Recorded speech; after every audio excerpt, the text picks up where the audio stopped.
Hey, it's Bree here.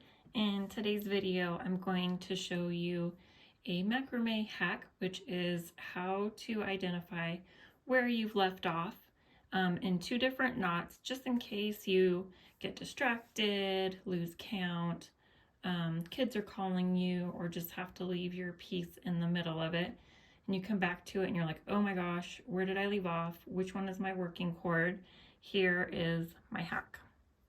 So over here I have a couple of square knots, and if you have to leave your piece in the middle of it and come back and have no idea which side you have to work with next, my hack is to look for these little kind of loops here on the side.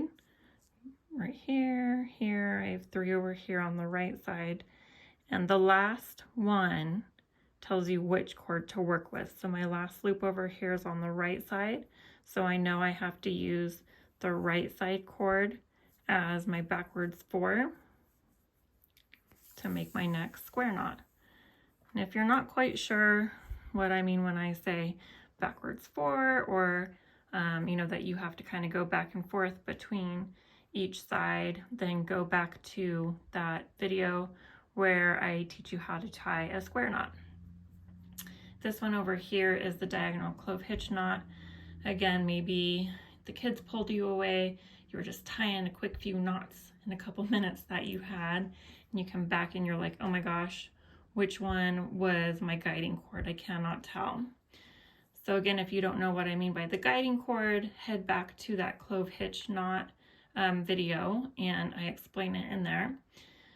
But there should be a gap between the cords you are working with and your guiding cord.